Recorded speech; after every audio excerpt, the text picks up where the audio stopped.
Welcome to the World of Horror Podcast, episode 103. I'm Mom. And I'm Mac. This is the podcast where we share our love of international horror. Fear is universal, but we are not afraid of subtitles. WoHos! This week, it's Mom's pick of genre, and I have chosen zombie movies.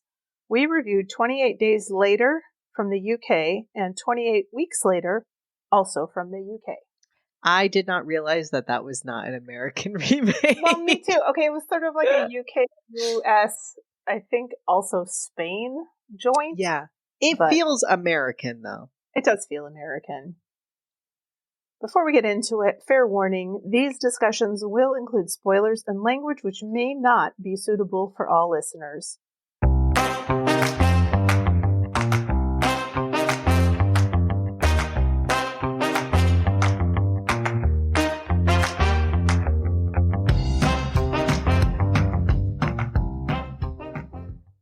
Let's move on to our first segment, Mom and Mac Chat. Hi, Mac. How's it going? Hi, Mom. It's, I just told you I am getting sick. This is officially the best I will feel for the rest of the week as I slowly descend into a puddle of snot and sinus headaches. Yay, me! How was it for Alan when he had it? He sounded pretty miserable. In fact, even in the night, like he would just roll onto his back and fully asleep would go, Oh God. I don't mean to laugh, but that's hilarious. When I said it to him today, he was like, could not believe it, could not stop laughing. But I'm not lying. Like more than once, that exact noise just. So even sleeping, Alan was miserable. Do you think it was the flu? I think it's just a cold because he didn't get like any fatigue and didn't ever have like a fever, but I think it's a passing little thing. It's just a little thing. Yeah, the little things can be really annoying things. Yes, I mentioned to him like when I just saw him suffering, I was like, moments like these make you realize how good you had it before and how much you didn't appreciate it. I used to be able to breathe unobstructed through these airways, and I took it for granted. That's a very stoic point of view, actually. There was a stoic philosopher. Really? He said that the absence of pain is pleasure. And I had a friend, you know her, from when we lived in Cary, and I might have told you this already, but she would say, you know when you're so sick that you're just like, oh, I just can't wait till I don't have a sore throat and I can breathe freely through my air passageways. Well, today's that day. So it's like a very stoic way of looking at the world. That's lovely. Yeah, I like it. I feel like I never notice it though. Like I'm like that at that point, once I get there, I'm not thinking about it. Like I'm not, because it is just normal. So then when I can breathe easily, I'm just like, oh yeah, I don't have object permanence. I forgot all about all that stuff. It's only when I don't have it. I was getting a massage today, and sometimes I don't like it because it's like overstimulating. Yes. Thank you for understanding me. Yeah. Yeah, it totally is. And it's like, I don't know most people love it, but and I do sometimes, but I was just like, I wish this was over. I wish this was over. I wish this was over. But it was at my school. And so it's part of what the graduating class does right before they graduate. So in a way. Is massage the professors? Anybody. The public can do it, or anybody on faculty or staff can do it. Why did I think it was like appreciative? Like these students will give you a back rub. No. I mean, you just go there and you pay your money and anyway. But I was like I'm really glad I have all my limbs, and I'm glad that I have the sensation. I can feel, I have sensation in my skin and that kind of stuff. Mm, Because, like, who knows what can happen? And, it's true. yeah, I may at some point not have all my limbs, So, yeah, no, I do try to do that, a lot. Mhm.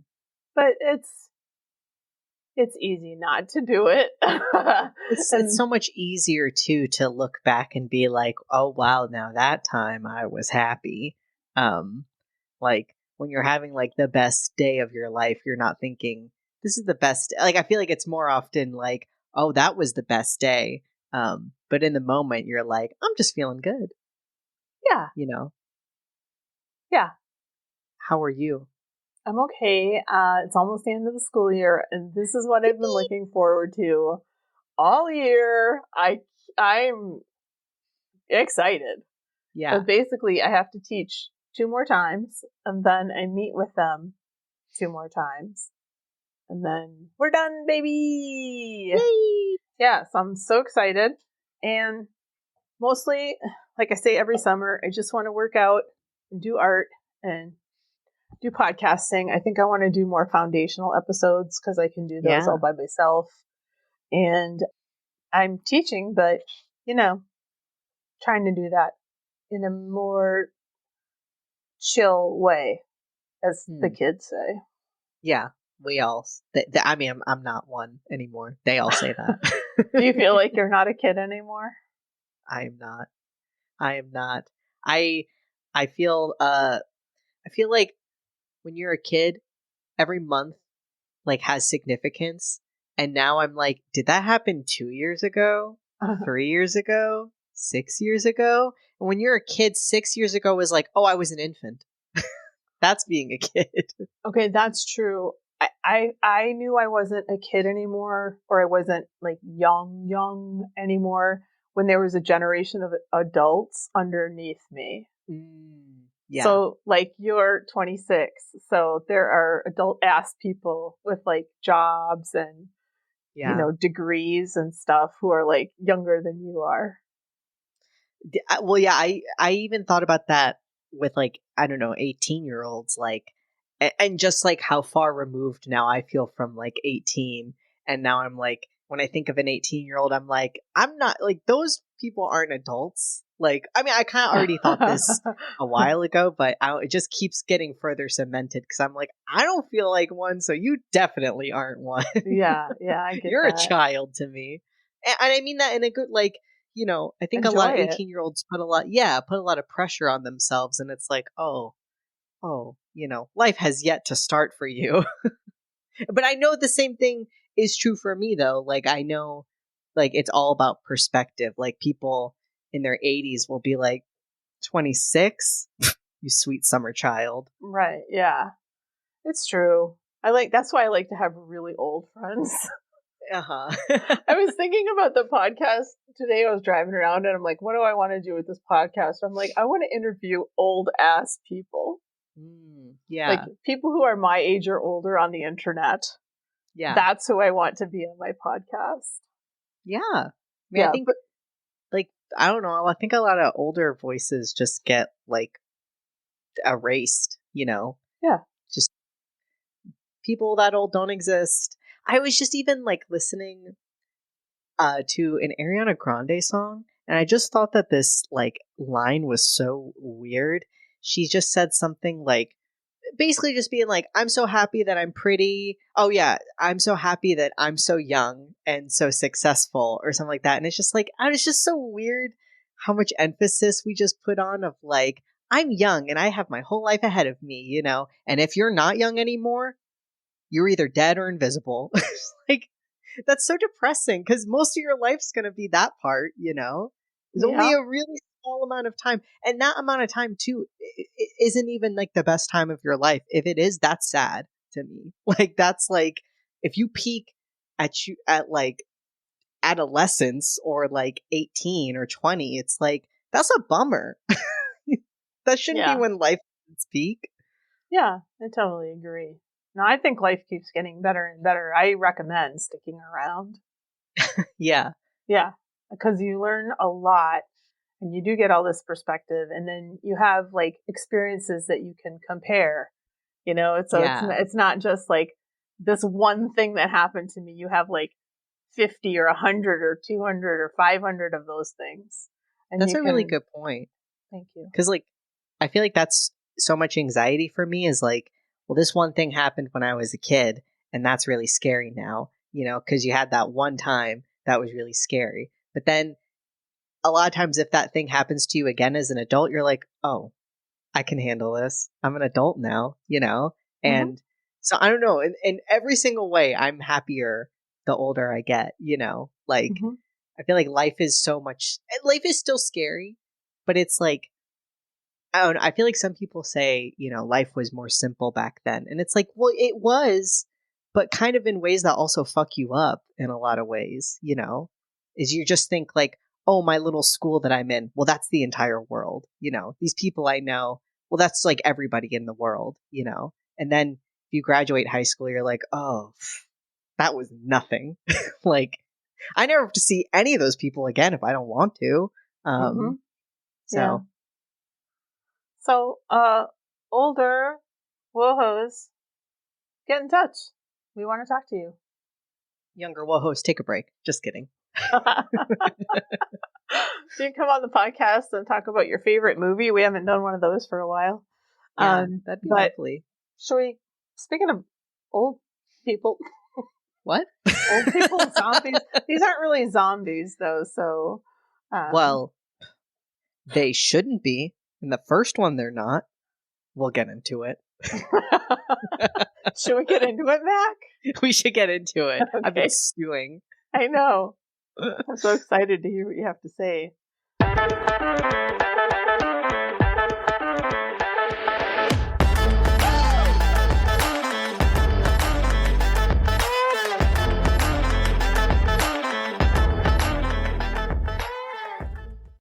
So, 28 days later, this is the brief plot synopsis from IMDb. 4 weeks after a mysterious, incurable virus spreads throughout the UK, a handful of survivors try to find sanctuary.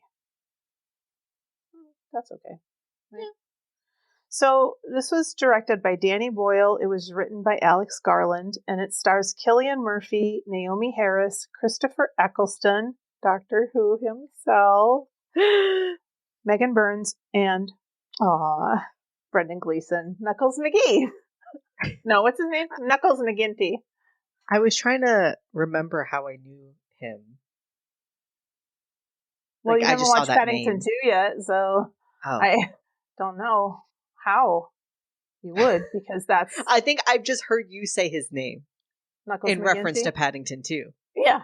That's what it was. I don't know. Maybe I'll just wait till you're really sick and you're like, I'll be like, let's watch a movie. I know you need to, like, truly for the reason of you loving it so much, I have to watch it. I was just talking to Sonia, and I don't know how we got on the topic, but I told her that your favorite movie was Paddington 2. And she was like, oh, specifically Paddington 2? I was like, yeah, and I'm not kidding. This is her favorite movie. I was like, I am not. In all earnestness, I think it's a masterpiece. Yeah. I have an online friend, Kate, who is very lovely, and I don't know how we got on Paddington 2, but she echoed your sentiment. She was like, oh, that is a great film. Masterful. Yeah, it is. I enjoyed the musical scene you showed me. So, come over and we'll watch Paddington 2. Okay. Cinematography is by Anthony Dodd Mantle, and it was edited by Chris Gill.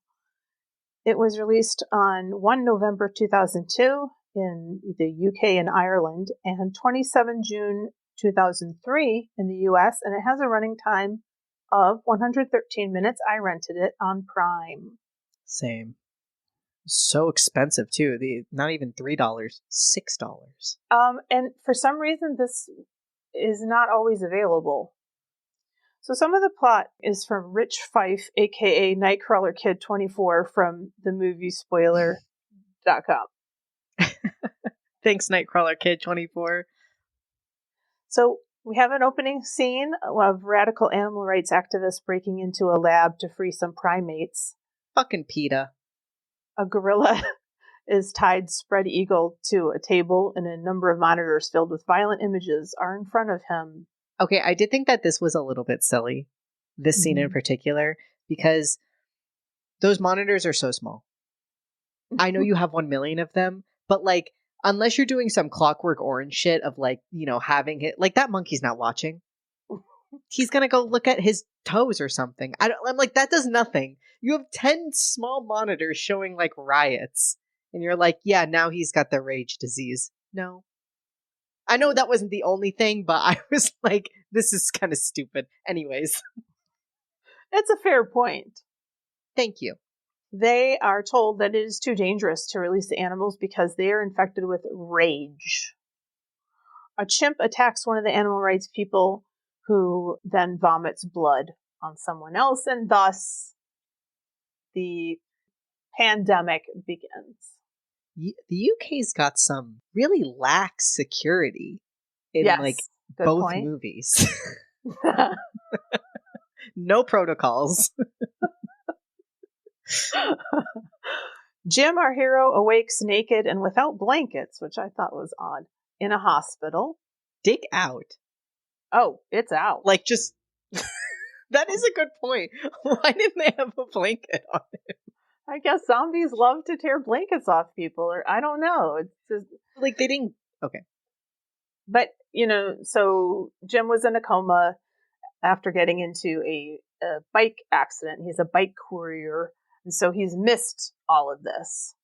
So he wakes up and he detaches himself from the IV, and he finds some scrubs and tennies, and he calls out, "Hello?" But no one answers. And he does that a lot. I'm very curious. He does do that a lot. I'm very curious. Where's the beginning? Is this the first movie that started like person wakes up after apocalypse in hospital? Because I mean, The Walking Dead lifted this. Did this come before the Walking Dead comic? Like, yes. Well, I don't know. I don't know when the Walking Dead comic came out. Do you want to check that on your clackety clack machine? My keyboard is so much quieter now. I hate it. You didn't even hear it. I didn't hear it at all. Oh, yeah. Oh, that's just your fingers on the table. It came out October 2003, so it was after. Okay, slightly after. Yeah, but he might have had the same idea, honestly, to be fair.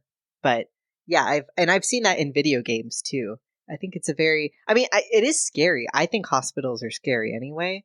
Having to take that scene just kind of like grossed me out from the beginning. Having to take all the IVs out yourself. Ugh. Mm-hmm. But yeah, I guess you're vulnerable. You're birthed into a new world, like a baby. Naked. That's why he's naked. He's a little baby. We're on to you, Danny Boyle. He walks out of the hospital onto the abandoned street, stopping to gather some cans of Pepsi. I thought of you, Mac. And paper money from the deserted street. He passes a kiosk filled with notices of missing loved ones. And the camera lands on a disturbing child's drawing of Mummy and Daddy. Did you see that?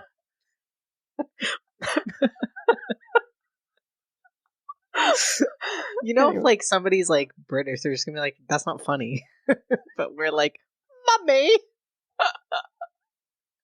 I just think of Damien in The Omen. Mummy, the baboons are attacking the car.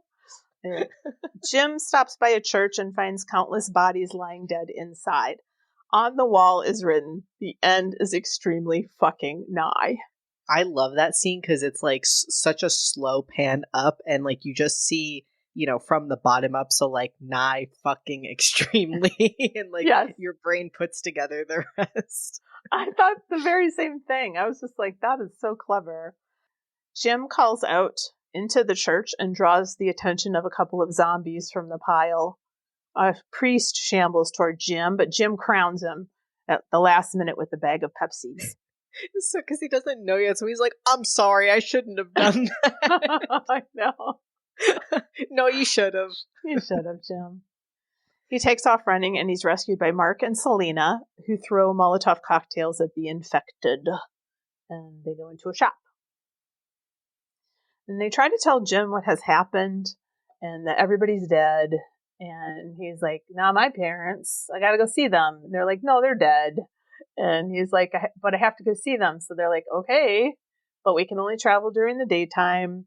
And they go, and he finds his parents, and they apparently died by suicide because there's a bunch of alcohol and pills on their bedside tables. And they are in bed together, and mom is holding a childhood picture of Jim in her hand. I thought it was really sweet that there was like not very much like I like that there was not a lot of story time spent on Mark and Selena being like, no, you can't go. Like they both were like, well, you would just have to know. Like they both knew for sure, but they were like, there's no way that we could get this guy to, believe this. Yeah. What was written on the photo, like kind of like killed me inside. It was so sweet. It was like, it was addressed to him and it was like, Jim, something, something, like the world has gone to hell or something, so we kept you asleep. We are going to join you now. Don't wake up. Oh my God. Man. So that is rough. rough. So they decided to spend the night there because they can't travel at night, and Jim can't sleep. So he lights a candle and he has a fantasy of reuniting with his parents. And then we see from the outside of the house that the candle flame is fully visible. And he's watching videos. Oh, that's right. Yeah. Yes. And a few shadows of some zombies run past the house. Jim is still daydreaming, just sort of in his own world, as the zombies break through the back door, kitchen door, and attack him. And his two companions come to his rescue. A zombie jumps through the window and tries to kill Jim. Mark and Selena kill it, but Mark gets bit. Selena instantly kills Mark without hesitation. She's like, "You're bitten?" He's like, "Yeah." Gone. Selena, she does not mess around. She does not play. So then the next part of the movie is the best part of the movie, in my opinion, because it involves Brendan Gleeson. No, it's kind of neat. So they find these like Christmas lights in this like upper apartment off in the distance. And when they get there, there are all these grocery carts, or as we call them, buggies, that are piled up so that it's like extremely difficult. It would be extremely difficult to try to get upstairs. I don't know how they actually do get upstairs. Do you? I don't remember. Maybe just some parkour? Yeah, some parkour. So Frank is in SWAT attire, and he's like, he gets them to come on into the house. He lives very smart. He's got, a whole shield that, blocks him. I do like the scene where Selena is trying to get in and he's just like, hey, yeah, go up there. Hannah will let you in. And she's just like slamming on the door, like, open the door. And the little girl Hannah is just like, where's my dad? Like she just won't open up the door. But I like that scene. They are collecting rainwater on the roof. And they hear a military broadcast offering sanctuary at a blockade in Manchester. You can hear just from the voice that it's Christopher Eccleston. I was like, yeah, there he is. So Frank used to drive a taxi, so that's handy. So they all pile into the taxi, and they have to take a dark path under a bridge. This is in every zombie movie or every monster movie. This kind of scene, though, was in like The Stand. So maybe Iconic. Dark Tunnel. Frank gets a flat. He's got to change the tire. Zombies begin to come toward the car, and then they finally get the tire on and drive off at the last minute. So then they go to another shop.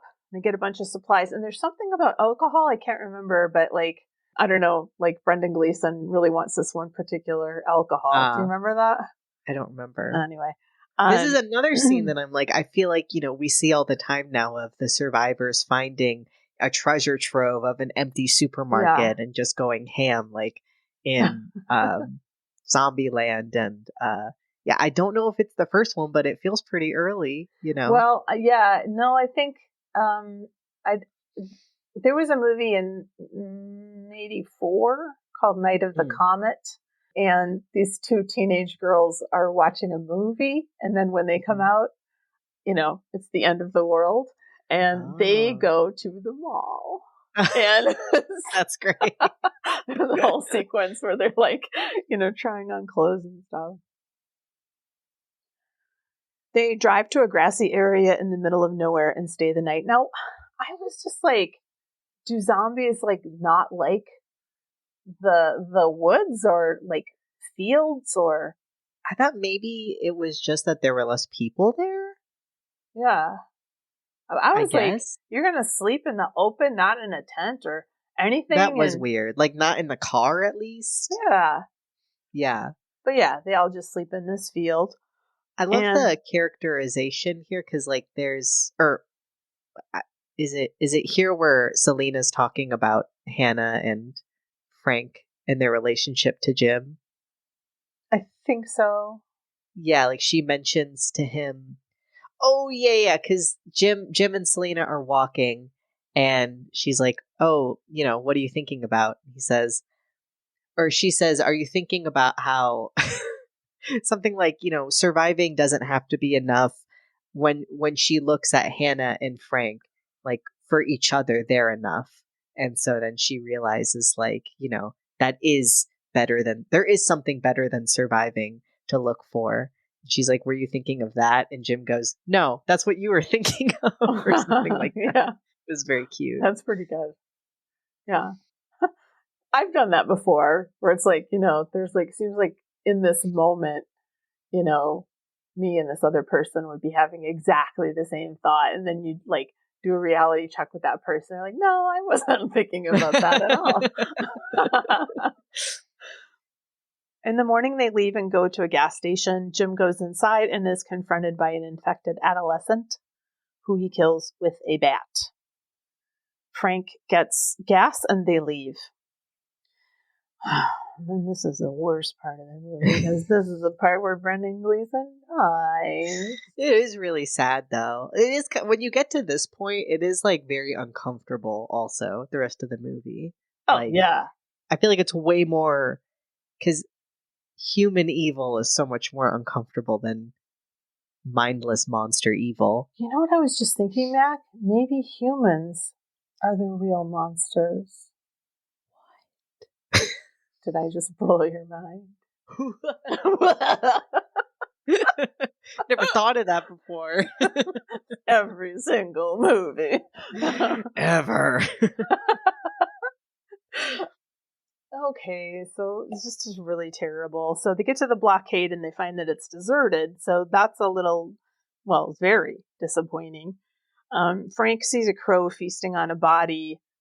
I don't know how. It is on these telephone wires above the scene, but whatever.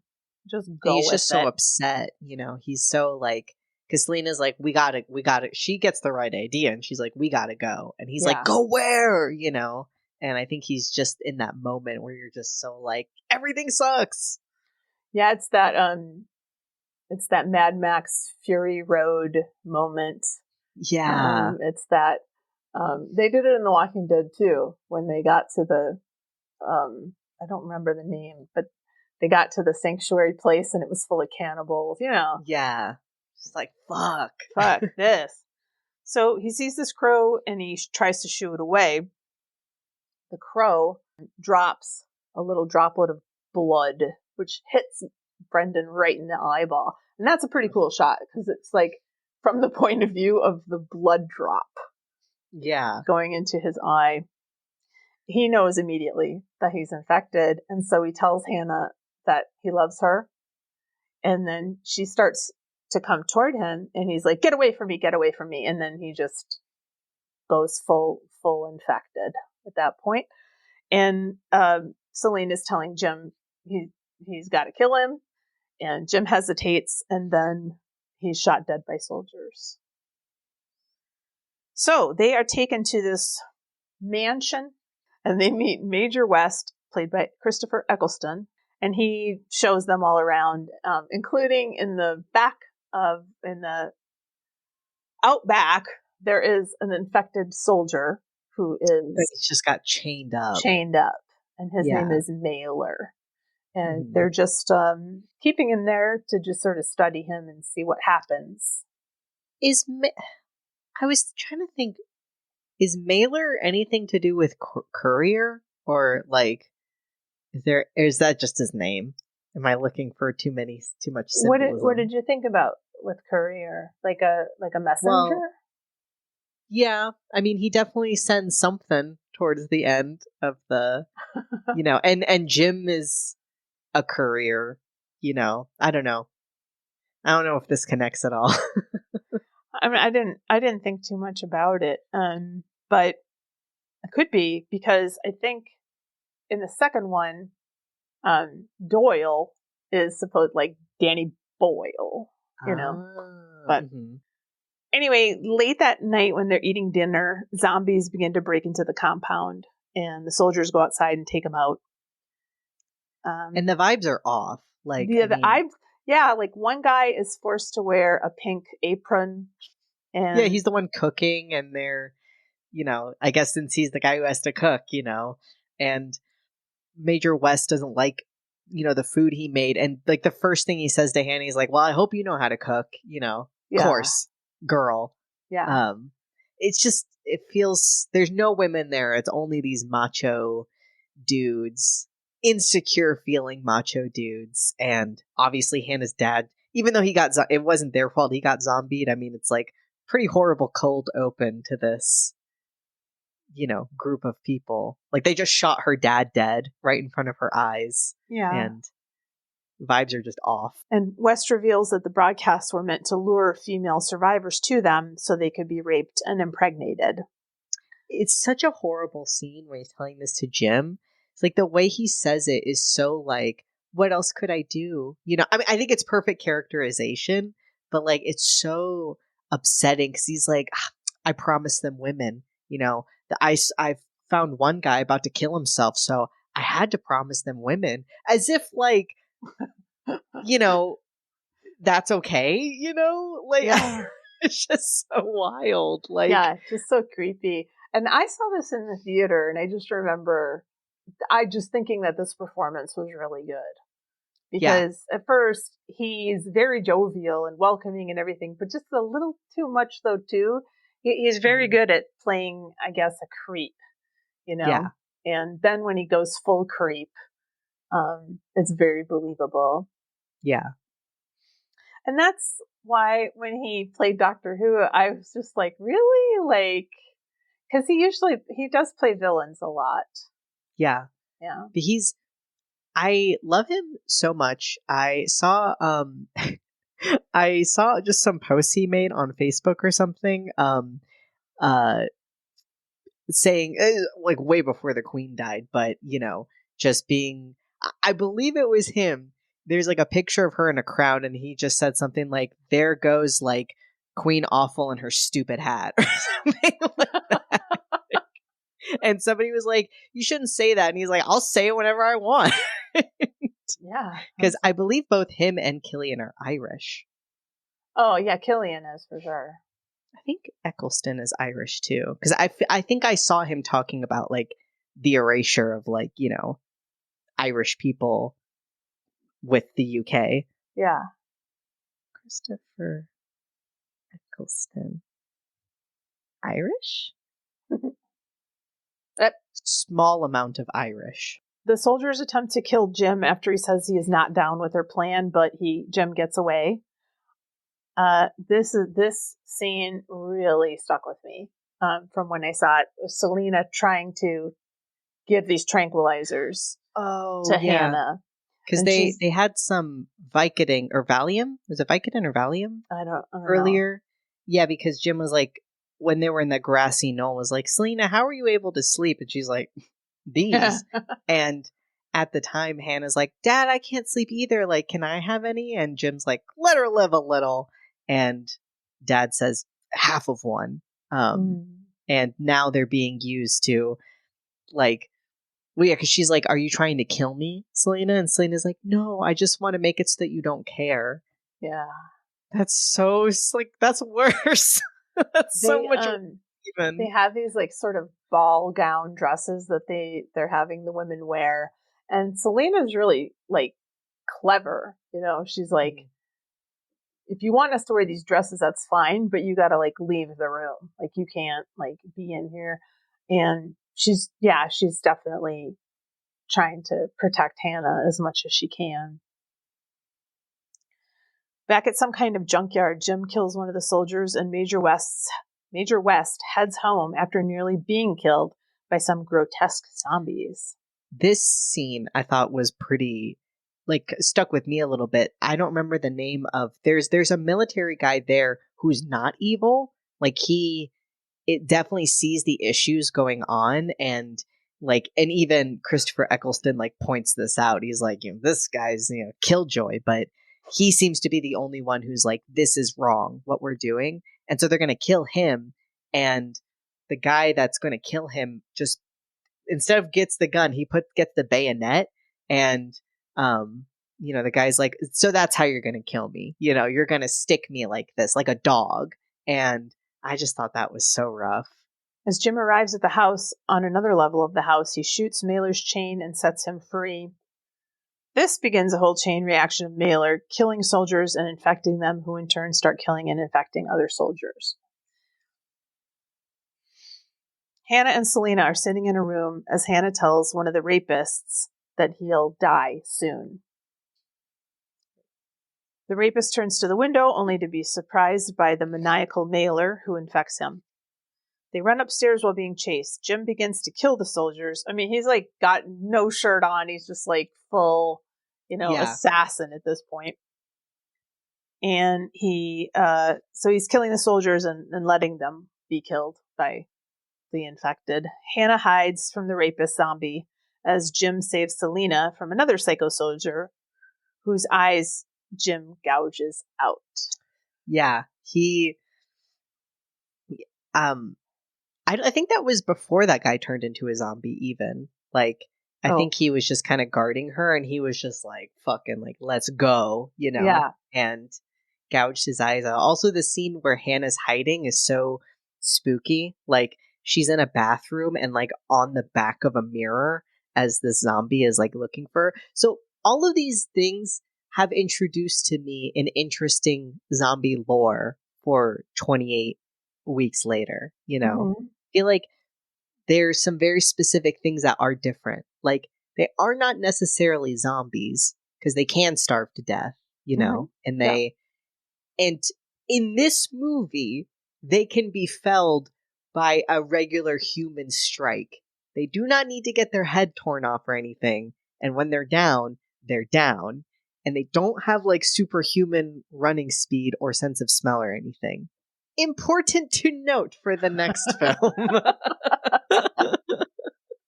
These are humans that are just with a very infectious disease. I think that's it, because I like that. I like that in this movie. I think it makes it interesting. Anyways. Selena thinks that it's a zombie, but realizes it's Jim. They escape and open the car door only to find West, who shoots Jim. Come on. Hannah gets in the car and drives in reverse. She stops, allowing Mailer to reach West and pull him out of the car. West is killed. Oh boy, is he killed. Yeah. Devoured. And Hannah saves Jim and Selena. As they drive through the fence, the film progresses. And then we get a title card 28 days later. Jim and the others now live in the middle of a greenfield mountain valley in a large home. Several feet away, we are shown some rather disturbing images of infected and skinny old zombies just sort of wasting away. Mm-hmm. Now we're flying over green pastures, very fast, swaying a little bit as if we were in a fighter plane. Back on the ground, now we see the bridge where the zombies are lying around, obviously very weakened. They can barely move, but when the sound of a fighter plane goes past them, they manage to turn their heads to see what it is. We see Jim going to the kitchen where Selena is sewing. Hannah runs into the house crying, "They're here!" They quickly spread the O of hello, which was what Selena was sewing, on the ground. The letters are made of cloth The fighter jet flies past them, but seems to have seen them, and they all dance in joy. Yay! But there's an alternate ending. Yeah, there were actually like 3 or 4 alternate or like endings that they tried. When I saw this in the theater, I saw both of these. Like, really, the happy ending and then the sad ending. And they the just sad, like show them both. yeah, and it was kind of weird. It's like, but what if, like, ... And That's then, weird. I think this is a while ago, but I'm pretty sure there were just these 2. There might have been a third. I'm not sure. But the sad ending is Jim's shot. They get to a hospital, but he dies. And despite Selena and Hannah trying their best to revive him, and they realize that he's dead, and they just leave him in the hospital, and they walk off together. I like the original one better. Yeah. It's so it's not often you get a hopeful ending. And I think this movie had more than I think this movie is so great, and I think it is actually so much like even though a lot of movies have taken or this might have echoes of other zombie movies, I feel like this one is very unique and feels very fresh like when you watch it. Like I think it is a very fresh take. Even now it is fresh. Mm-hmm. Yeah, I totally agree with that. I like it a lot. I mean, I had fond feelings about this film when we were talking about doing it, you know. Mm-hmm. Had you seen it before? Yeah, I think we watched it together, and then I watched it another time. So I believe this is my 3rd time. Could be 4th. But yeah, I like it. I do find that whole scene with the soul, or like that whole section, like pretty uncomfortable. I kind of was maybe like half watching it just because like humans are the real monsters, you know.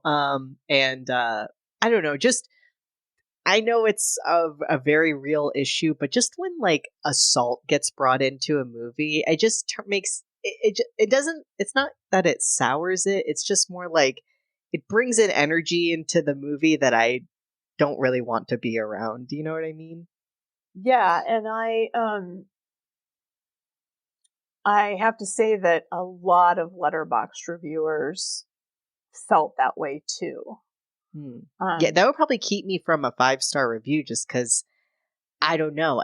It's like I think that there are certain ways you could show the inhumanity. Like I do still think that's a great message, a great classic zombie message of like you don't have to worry about the zombies, it's the people, but you can show it in creative ways. And to me, like that scene of the guy that's going to kill his old superior with the bayonet instead of just shooting him. Like that to me is an interesting and small detail to show like zombies will just kill you, but this guy specifically wants to hurt this guy, you know? Right. And you can do that without bringing in, you know, sexual slavery to a child also, you know? Right.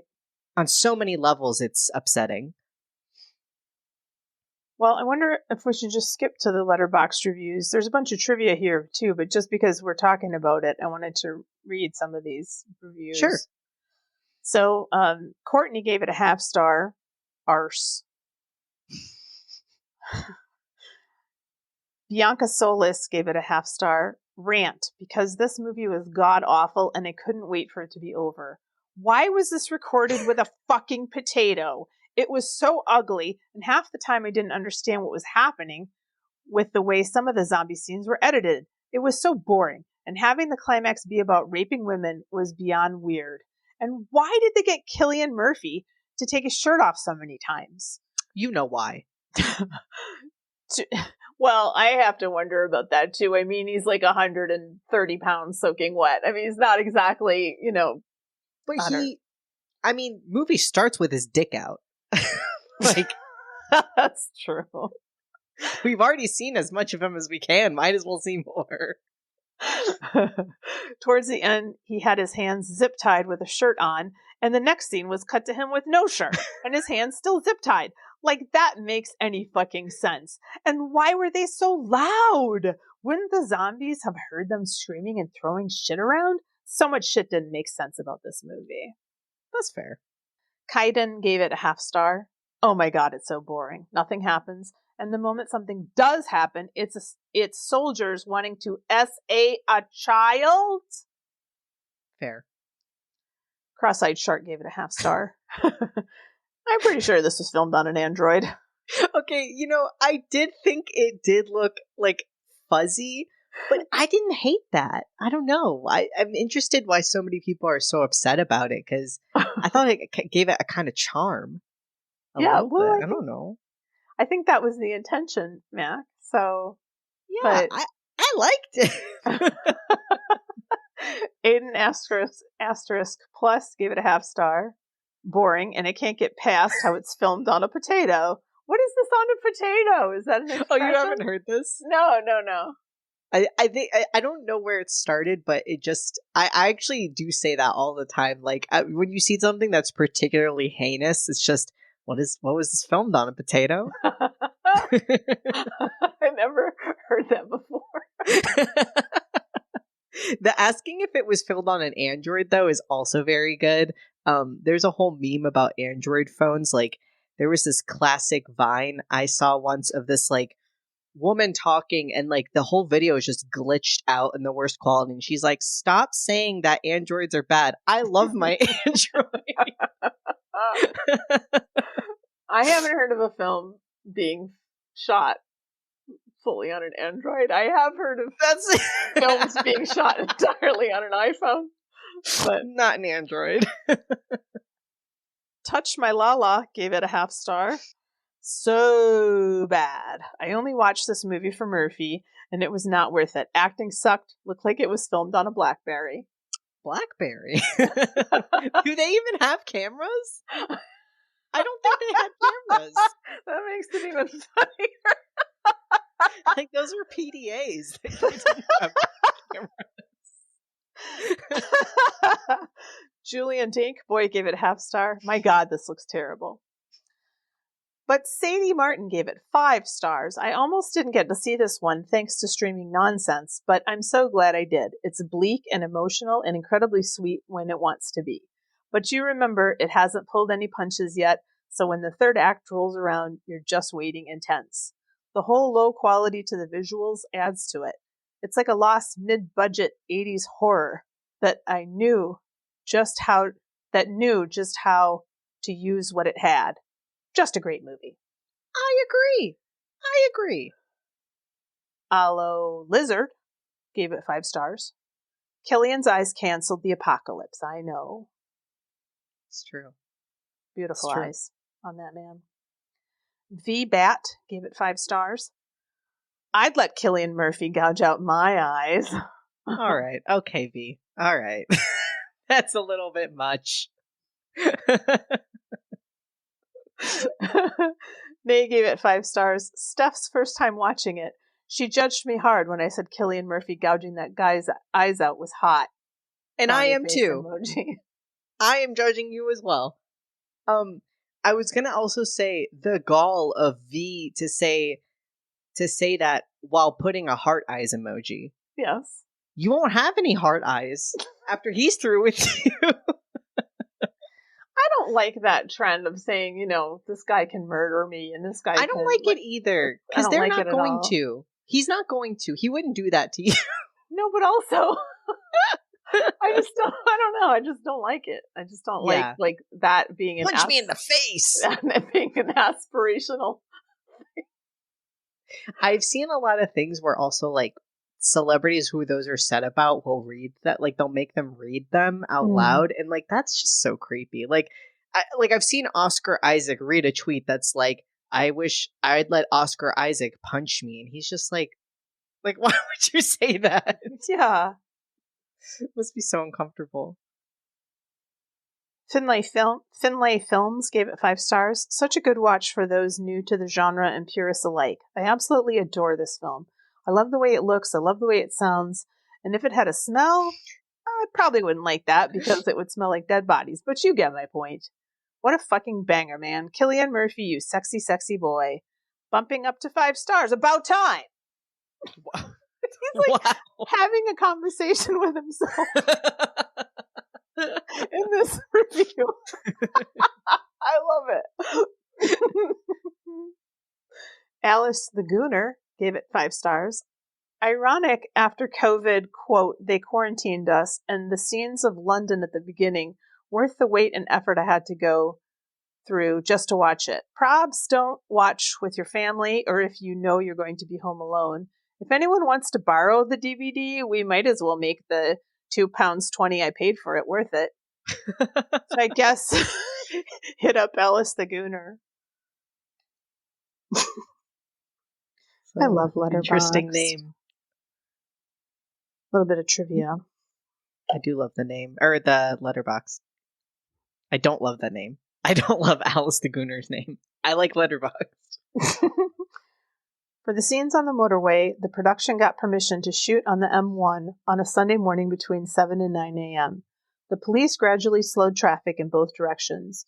Using 10 cameras, the filmmakers managed to capture a total of 1 minute of usable footage. I was wondering that whole beginning. I was like, now how the fuck did they do this? How did they swing? I mean, all the scenes too of like, you know, what is the name of that area? It starts with a P.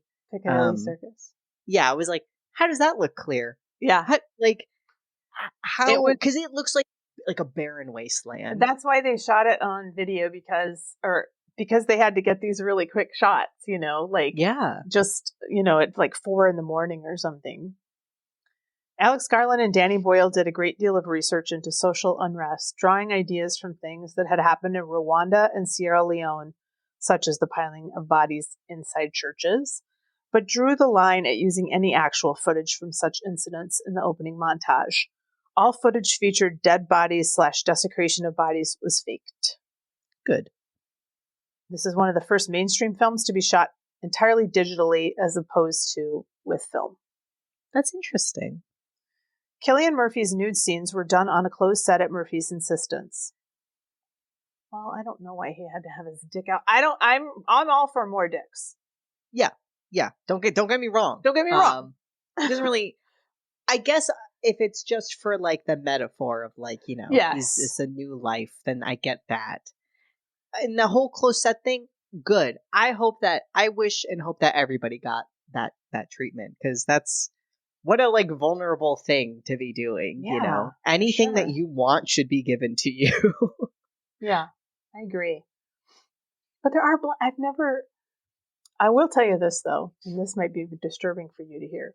When I went into surgery to have you, I was completely naked. This was in South Korea. And also, I was like kind of like spread out on this table. It was awful. And I'm like, put me out.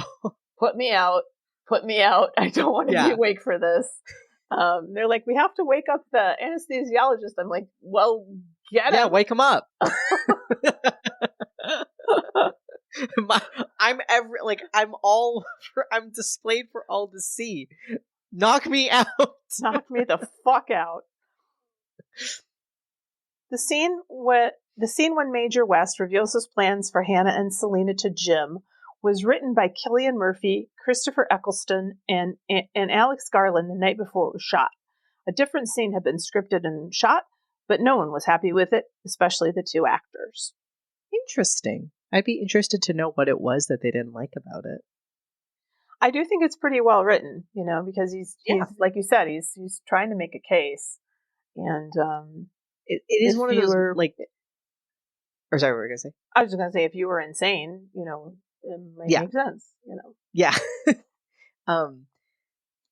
I feel like have you ever had a moment where you're with like a person who says something kind of like that to you? Not like that, but you know, says something as if like, well, you and I both think this way, right? And you're like, fuck no. I'm offended you even thought that I would think that way. I that doesn't happen as much as it used to happen to me. Mm-hmm. Do you know? Yeah, I can't remember the last time it's happened, but it did happen in college a lot. Yeah, mm-hmm. I feel like, and I would be like, "What are you saying?" You know, but whenever I've worked minimum wage jobs, it's sometimes I would have a boss or somebody be like, you know, this thing we all think. You're like, I didn't even know anybody think that until I didn't know anybody thought that until I met you. I wish I could unknow that. I think people are like the only. I was thinking about this the other day. One time, and it actually was really ironic because I was seeing this guy who was Latino, and he recommended this guy um, to help me out with my car, and he goes, "I'll give you the white person discount," and I was like, What? What? What do you mean? It was like such a crazy thing. I was just like, what are you saying right now? How am I to respond And I to mean, this? Jose was also a white guy, but I was just like, what? That's not what he meant, right? He didn't mean, yeah. So, but I don't hear people being that like out loud racist to my face or that out loud, you know.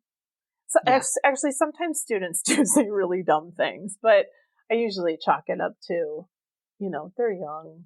Yeah. And I try to be gentle with those dummies. Hopefully one day they'll be embarrassed to have thought such things. Maybe. We can hope. How do you want to rate this in biohazard symbols? How about everything I just thought of was all creepy. Like my brain was like bayonets, red dresses, no. How about a crow or raven or whatever that bird was? Ooh, yeah, crows. I'll give it 4 crows. Mm-hmm. I don't know how the rest of the movie would change if you did this, but I will say I'm with the reviewers on the whole, that the sexual slavery thing being very uncomfortable because it was. And I don't know, again, I just think you could have human cruelty be depicted in a way that doesn't feel so punch downy, I feel like Alex Garland is he's the guy who did Ex Machina, and he just did Men, which I haven't seen yet. But did you see it? I didn't see it, but I heard not very good things, and I, as you know, did not like Ex Machina. So yeah, maybe I don't like this writer at all. I liked Ex Machina a whole lot more than you did, but I take I know why you don't like it, and I think you raised some really, really important points. And I think that, and he didn't do this really with devs. He had a he had a series on FX that was more about free will and determination than like sex or sexual politics or anything. But I feel like this is something that he's been thinking about clearly for a long time. I mean, I think the relationship, there are healthy male female relationships in this movie. Jim and Frank are healthy men, and even that one soldier, who's trying to make a point is healthy. So, I don't think that at this time, at least, I don't know about with men, but at this time, at least, I don't think he was saying that all men are toxic, or animals or something. I do find it, I don't know, uncomfortable when it's like a male writer doing stuff like this, and like the female characters, they have no choice but to be put in this lens that is so uncomfortable, and something that so many, like not just women, but a lot of women will experience like throughout their life, and like that's just, you're a woman, so this has to happen to your character. Like it doesn't happen to any other male characters, but if you're female, it has to happen to you. And it makes me feel a little bit skeezy. Not that I think he's a bad person, but it's just kind of like, can you please get, I don't know, more nuanced? Like this doesn't have to be the only horror. Like I feel like it's depicted as such like well, this is bad, and we all know it's like, yeah, it is bad. Like it sucks. Let's not I think use it for shock value. I think it's cheap. It's like, I think it's a cheap, easy shortcut. And I think you're right. There could have been, I wasn't going to give it. I think it does a lot of really great things, but I feel uncomfortable giving it a 4. I'm going to give it a 3.75 crows. Cause I don't, it's definitely not a 5. No, it's not a 5. But to me, I don't think it's a 4 either. It's close. It has a lot of really good performances in it, and all that stuff, like the the M1 and Piccadilly Circus and all that. That was really cool. Like, Yeah. you know, It starts off so strong. it And it's just a does. bummer that it reaches a point where you're just like, Well, and not only that, it just turns into like an action film at the end as well. And I'm like, where is Jim getting all this like strategy and like how does he know how to do this? Yeah, I'm going to bring it down to a 3.5 because it really pisses me. And now I'm thinking, it makes me so mad that like Selena, the biggest badass and the only one with sense in the whole film, is like for such a large chunk of the movie stuck in a red ball gown and, you know, assaulted basically on screen, you know, dehumanized and, you know, doesn't get to be badass when she is the coolest one in the whole movie. Like, she is the most badass, coolest character. And because she is a woman, they take that away from her. Yeah. That's a bummer. Didn't love that. And I don't know, bringing in Hannah, like, and that whole stuff, I just feel like, again, if you're like a cis man and this is just the thing, like, to me, what is upsetting about it is like, for a cis man, to me, the idea is just, well, this is a shocking thing. But then for women, you know, it's like, well, this is like my whole reality, this is just the way it is for me. Yeah, it's like, well, I still have to, after watching this, I still have to go live in the world where this applies to me. So thanks, you know? Yeah. So men, just before you write another scene using women as a way to just be like, wouldn't this be crappy? It's like, yeah, it would be. Yeah, actually it is. You know, how about you not do that next time? I'm looking at you, Game of Thrones. No offense to any Game of Thrones watchers, but like 3 episodes in, when I was on my like 80th scene of watching somebody talk about how they're going to assault a woman, I was like, yeah, I don't think this show's for me. You know, I do not know how people can watch that show. Yeah. Full stop. I watched a lot of it. Yeah, I do. It's tiresome, y'all writers out there. It's tiresome. So find something else. Yeah. Yeah, to deploy. And yeah, I think it's a shame because you're right. You know, she's written well. Hannah's written pretty well. I mean, we don't really know that much about Hannah. The way the movie takes that turn into like, you know, action-y violence. I'm like, what is I don't buy it. I mean, I guess Jim was like a baby deer, like 10 hours before that. You know, like now he's a super assassin. And one more thing. It is very great that, you know, our main female lead, you know, is a Black woman. That is great. But I do feel like the movie still does a lot of disservices to like Black people in general still. Like, yes. Like the rabid zombie being chained up is a Black man, and like there is another Black soldier I noticed, but all of the other soldiers and all the ones with lines are white. Yes. You know, so our only female Black character, well, the only one in the world in the movie, is assaulted on screen, and gets her power taken away, and then it's like the only Black male characters are like chained up zombies being, you know, tested on. I just not a great look. Not a great look. Great. There was the at least one review, but all it said was racist. You know, so it's a good point. You know, 2002. Would we watch it again? I still would. I would too. I like half of it.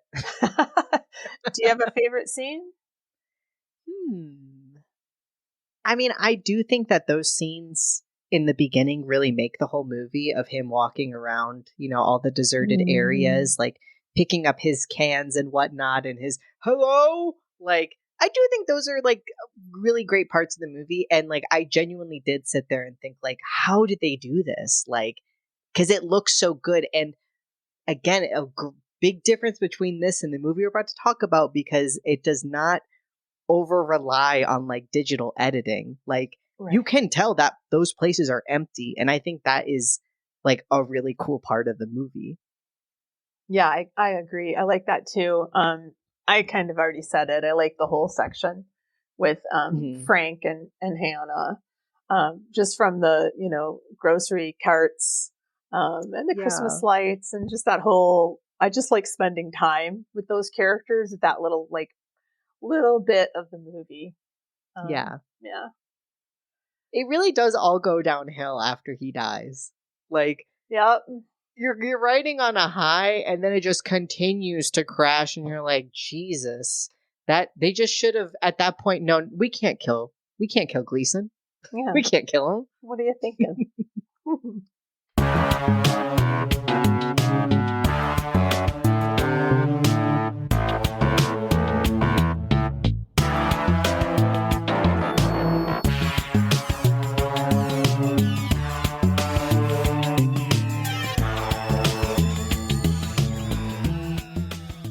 All right, let's get into 28 weeks later. So, brief synopsis from IMDb. 6 months after the rage virus was inflicted on the population of Great Britain, the US Army helps to secure a small area of London for survivors to repopulate and start again. But not everything goes according to plan. It was directed by Juan Carlos Fresnadillo, screenplay by Rowan Joffe? I don't know. Screenplay by Rowan Joffe, Juan Carlos Fresnadillo, E.L. Levine, and Jesus Olmo. Starring Robert Carlyle, Hart, Rose Byrne, Jeremy Renner, hope you're doing okay, Jeremy, Harold Perrineau, Catherine McCormick, Macintosh Muggleton, Imogen Poots, and Idris Elba. Not to be rude to Imogen, but I've always wondered, why not change your name? Keep the last name Poots. I think it's a good question. Memorable. That it is. Cinematography by Enrique Chediak and edited by Chris Gill. Look who came back. Well, goodness. It was released April 26th, 2007 in London and May 11th, 2007 in the US, Canada, Ireland, and UK, and the 29th of June in 2007 in Spain. With a runtime of 99 minutes, you can find it on Prime at an also expensive price. Yes, you can. What is it? Is this inflation? Like, I thought No. renting movies was like $3. Yeah, I don't know why. I mean... Okay, this is a movie that I was not sure if I had seen, and then it was like, going through the movie, I was like, yeah, okay, I think I've seen this, but I do not remember watching it. This was a first watch for me. And I also just wanted to say that I straight up stole the plot synopsis from 28dayslater.fandom.com /wiki/28 weeks later. I have a mini thing about fandom.com. Okay. I'm a person who likes to find out the facts from my favorite shows, and fandom.com is like a Wikipedia, of sorts, where people will list like voice actors, let's say, or like plots for all kinds of shows. But I fucking hate that site because it is a hellhole of ads. You try to go on their mobile website, it's like you can get 25% of the screen. And literally everything else is covered by ads that you cannot click away from. And then I was at work and I was having to work on this spreadsheet of, I don't know, like plants that manufacture cars. And I had to go through and just double check that all the stuff was still true for 2023, which involved looking at stuff that my predecessors, had done. And we're supposed to list the source. And I swear to God, someone listed the source as the tractor wiki on fandom.com. And I was just like mortified because fandom.com is like not like it's a source you should use for something like this, like a plot synopsis, but not something in a printed like thing. Because also it wasn't true. And it's like fandom.com has gotten like One Piece voice actors wrong. You think they're getting like international car manufacturers correctly? I was appalled. Anyways, so we begin with Don Harris. That's Robert Carlyle. Little Carlyle aside, love that man, love that actor. Got so excited when I saw him because I had seen him in Ravenous, great film, and Once Upon a Time. both of them, he plays a little creep, but I love him as an actor. So I was like, oh my goodness, is he going to be playing like a family man? Well, we begin with Don Harris and his wife Alice. They're holed up in a remote countryside cottage in England during the original outbreak of the rage virus. They're there because, or their children went off on a school trip like shortly before everything happened. So they think their kids are safe, but they're like, we hope they are. There's some other survivors there. An elderly couple by the name of is it Joff or Jeff? Jeff. Jeff and Sally, the cold and steely Jacob, and the helpless Karen, a young woman who's like, they give her some food. They gave her some pasta that looked damn good, and she puts a plate aside for her boyfriend, and they're all like, girl, he's dead. Come on. It was mostly the cold and steely Jacob, who's like, you dumb bitch. He's dead. So they all sit down and eat, but then they hear a young boy banging on the door outside, and he begs to be let in. And Don, right off the bat, he's giving off bad vibes because he's like, let's not let this kid in. It's like literally a child. And his wife is like, what the fuck is wrong with you? So she makes him let the boy in. I do like this scene because it feels really dark in the cabin. I thought it was nighttime, but when he opens it up, they're blinded by light because they just have it boarded up so well. And, there's just a young boy, looking dirty. They let him in. They're like, hey, kid, what happened? Where's your parents? And he's like, well, they were chasing me along with like a bunch of other people. So, oh no, there's some zombies coming right for this cabin. So as he's saying this, the cabin or the cottage then comes under attack by the infected who are, breaking through the windows. They swipe Karen up first. I mean, you knew she was first to go. So she gets infected. Dawn offs her. So Dawn is trying to hold off the infected from getting in, and everybody just scatters. Alice takes the little boy upstairs. Jeff, Sally, and Jacob try to escape through the cottage barn. The infected break through. Jeff stays behind to hold them off. He and Sally get overrun, but Jacob is able to escape through the barn window. Meantime, Alice and the boy make the dumbest horror movie thing ever. They go upstairs. Makes total sense. And so Dawn goes to follow.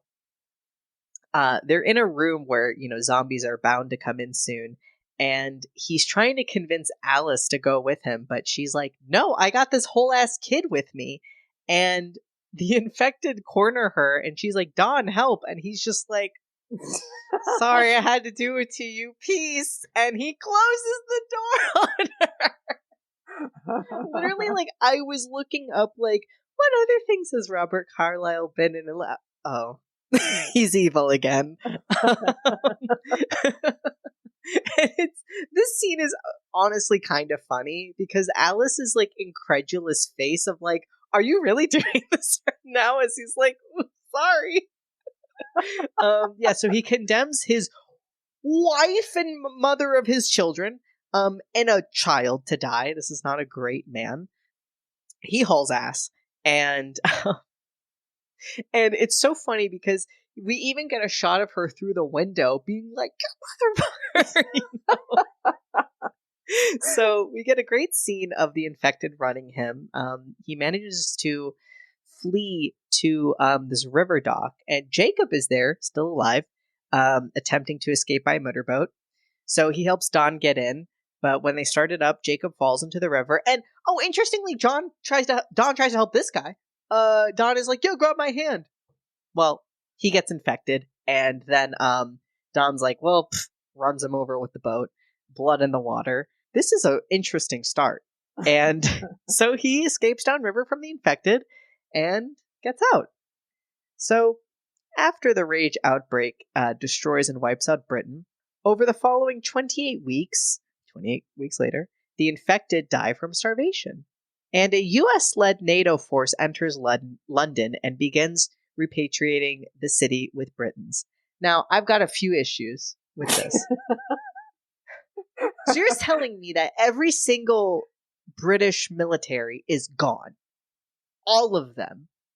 Like, all of them. Because it actually makes no fucking sense why there's American military in this movie. It actually makes no sense. Because also, I mean, I think any American can say that, in what world is the US giving this amount of aid to another country? Like, can you imagine the outroar happening in America at the time? Like, conservatives are like, you're giving aid to them?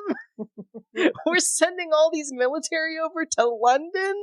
I just feel like this would never happen. And like, why America and not, well, I know why America and why this movie feels like an American movie, but it just does not make sense to me. Like, it just does not make any sense. Anyways. So yeah, there's just a super intense, U.S. military presence, and they're all, it's very much boys' club. We get a lot of scenes of them joking with each other. Those American military dudes. So among the military force that guard and protect London is Doyle, aka Jeremy Renner, who plays a completely useless character.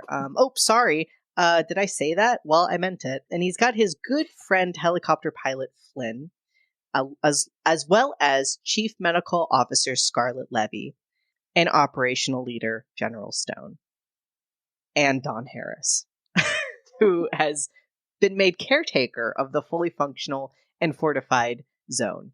I should have said Doyle, the sniper Doyle is Jeremy Renner. I don't recall who plays the pilot named Flynn. Harold Perrineau. Scarlett Levy is played by Rose Byrne, and General Stone, that's Idris Elba, right? Yeah. Okay. I genuinely want to know, why do people hire actors to play people of a different nationality when they can't fucking do an accent? And I'm talking about Ms. Rose Byrne, who in her first line, I was like, oh yeah, I forgot she's not American. And I can tell now, the way she says person was like first line, she says something person, and it's like person or something. She's Aussie. But I was like, I just don't understand. You can't tell me that Rose Byrne's the best actress we got that we could have ever gotten. And then just make her Australian. I don't know. This is the thing that bugs me. Idris Elba at least can do a very convincing American accent. Oh yeah, he can. Yeah, it's very good. He's got training. He's been doing this, but her, I'm sorry, you can't. So among the latest, arrivals to London are Dawn and Alice's children, Tammy and Andy. They're like the only kids that are let in, and it happened without Scarlett's authorization, who mentions like 10 times throughout the movie, hey, nobody told me about this. Hey, nobody told me kids were being brought in, and just like nobody listens. They're all just like, okay. But it's also really only 2 children. Right. Like, how hard is that? But then also, that's weird, because then what the fuck kind of school trip were they on that none of their friends came back with them? This doesn't make any sense. So they got to give everyone a medical inspection, and Scarlett's like, oh, you have heterochromia. Do your parents? Yeah, my mom does. Oh, is that going to come back? Yeah, it will. So yeah, Andy and Tammy are reunited with Dawn, and here comes one of my favorite scenes in the whole movie. So he leads them up to their luxurious, penthouse where they're housing people. And, obviously mom was not there, which again was like, you'd think kids getting off, the first reaction would be, where's mom? Hey dad, it's great you're here. Where's mom? No, they're all like joking and smiles. And then they're like, so by the way, where's mom? And all he just is like, yeah. Why don't we talk about it? Like, yeah, why don't we? So yeah, he sits them down to tell them a lie and says like, listen, we were holding out and we got overrun and I did everything I could. But she died. And they're like, you did everything.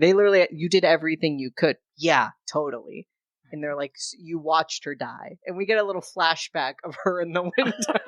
And he's like, yep, I definitely watched her die. What even is this guy? Like, what is this guy's character? I don't understand.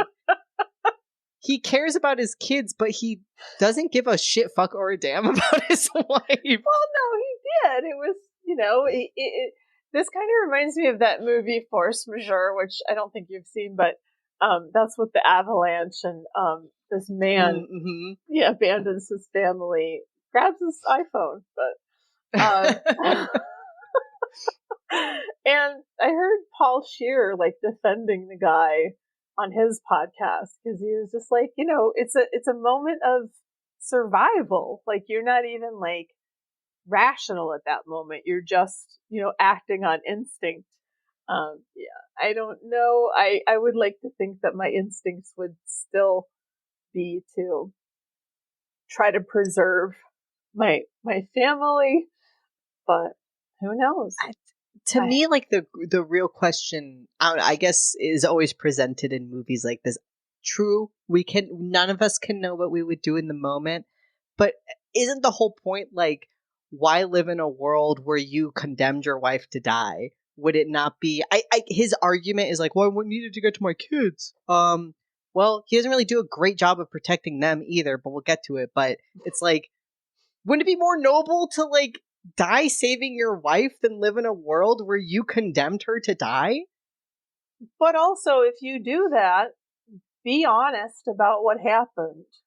Just be like, that would have been a very interesting character moment, Mm-hmm. And I get, he wouldn't have gotten over, but I don't know. I just was like, who is this guy? Yeah. I don't know. Okay. So the following night, Andy has a nightmare of Alice tearing her face off, and he fears that he'll forget his mother's face. So then I just got, is he psychic? I don't know. There's a little bit of a question, like, does the heterochromia, does that give you powers? I don't know. So the next morning, he tells this to his sister, and she's like, well, because they weren't able to get anything from their old house. And nobody's allowed to leave, the encampment. They very much say, like, this is a safe zone. But Tammy and Andy are like, tee, let's go. And they think that they can sneak off with nobody noticing. And they're like, Dad won't even notice we're gone. What a sad thing to say. Also, their dad is such a fucking weirdo because when he tells them that he's like the caretaker, or he tells them, I'm the building manager, I keep this whole place running. And the daughter goes, well, you're like the caretaker, right? And then he locks them out and is like, I run the place. Okay, cool power move against your children who are just trying to make a cute little joke. But all right. I guess he's just like not a good guy. I mean, he's not the worst guy, but he's not a good guy. I wish they would utilize, like, if they could have written this character more interesting, you could still have Robert Carlyle, who, like, I guess plays evil men for his whole living. I think he's a great actor, but you give him these, like, cartoonishly evil things to do, and it's like, so why did this guy even run away to save his kids if he's gonna be, like, at the first, like, he just saw them after thinking that they were dead, and he's gonna get hung up on what they call his job? Like, right. His fake job that is, like... Yeah, it's just completely made up. You made up out of necessity because the world is ending. Hey, look up the full Monty, will you, on your clackety-clack machine? Okay, and the cast. There he is, my boy. So, yeah, watch this movie sometime because he plays. He doesn't play a villain in that one. Okay, I just wasn't sure for sure if he was in it. It is okay. I just think he's great, and I love his face. Yeah, me too. And he's way above this material. Like I don't. I hope he got paid well because he's too good for this movie. I agree. He's giving subtlety where there is none, and that's great for him. So yeah, Tammy and Andy, great names, decide to go sneak out so that they can get a picture of Alice. Doyle, the sniper, noticed them sneak out and alerts Flynn. So now in the ruined, unoccupied area of London, there is a cute. I like this scene where they find this little store, and because they're trying to find the keys for this moped, and that she, I guess, knows how to drive. And she's in a quiet little building and we see like a body on the floor. And I did think this was a very good tense moment because she goes over and goes to get the keys. But then it shows us that it's like like a whole ass skeleton. But, nothing happens. But I like scenes like that, that like they have you on the edge of your seat. And so anyways, yeah, they get on that moped and go to their old home. I guess even though this is a dangerous area, I guess there's no zombies here because like nobody sees them. Okay. So they go to their old home. They walk in, grab the picture, and go to collect some of their lost old belongings. And Andy kind of misplaces Tammy and is looking for her. Goes up to, the highest room and finds Alice living in one of the rooms, looking totally like, shell-shocked, but she's alive and she's not infected. Andy goes and hugs her, but she kind of has a little bit of a weird moment. Like she's not okay. She kind of like holds him too tightly and he pushes away from her. Mm-hmm. And then the military comes in and they take the three of them back to the green zone. However, Alice gets separated because, they don't know if she's infected yet. During the medical inspection of Alice, Scarlett is about to do a blood test and is about to ask Alice how she stayed alive when she notices an old bite scar on Alice's arm. Here's another thing I noticed was when we look at Alice's beautiful heterochromia, I literally had a whole rant to this to Alan. This is how low the special effects in this movie are. This is how bad they are. They're, I guess, trying to show that Alice has got, some blood in her eye or something. But it seriously looks like they just took a blood splatter, a transparent PNG, and just put that right on. Because it's like a static image. It doesn't even fit to the curves of an eyeball. It just looks like something they put on there. And it made me so mad. I was just like, how do you do this? That they spent, all that time to film in, populated area. Like they spent in 28 days later, it feels like they spent way more time, to try to get things that looked authentic in a creative way. And in this movie, they just it feels like somebody who just got their hands on some special effects, but doesn't know how to use them. And it's just also throwing everything that they see. It's so bad. And it makes me so mad when movies like this get a big budget and this is how they squander it. Ugh. Anyways, yeah, she notices also her beautiful heterochromia, which we have to point out every time. So yeah, she thinks Alice might be infected. Meanwhile, Dawn goes to the detained Tammy and Andy to take them home. But they're like, hey, Dad, you said that you saw her die. Want to explain this? And the dad's like, oh, well, you see. So he just kind of skulks away. He's feeling very guilty. Alice, by the way, is strapped to this bed in a huge ass room. It's literally just her in that bed in the middle of the room. And I guess Dawn's little caretaker card lets him go anywhere? Anywhere? This is a quarantine area. This is where only the military would be allowed. Yeah. This is why I'm saying the UK must have just the worst security in the world. UK WoHos insecurity. Get in touch. Are you offended at these movies? How they portray your profession? So yeah, Dawn slips past military security to go to Alice in the isolation room. He sneaks in to see Alice. Badge lets him into this quarantined individual who might be infected. Meanwhile, Scarlett's test confirmed that she is infected, but does not seem to be suffering from any of the symptoms due to natural immunity caused by her heterochromia. Genetic abnormality. Making Alice an asymptomatic carrier who is herself immune to the virus symptoms, but still carries it and can pass it to others. Because that's how this works. Mm-hmm. And little sidebar, can we stop with this plot line? I can't take another zombie movie that's we found the one who's got the antibodies. That's like literally not how any of this works. Like, we're already suspending our disbelief. I can't suspend it that much. I'm sorry. So Scarlet wants to keep her alive for more tests and hoping to find, the key to immunization. But Stone is just like, kill the bitch. Get rid of her. He's such a cartoon. He's just like... Yeah.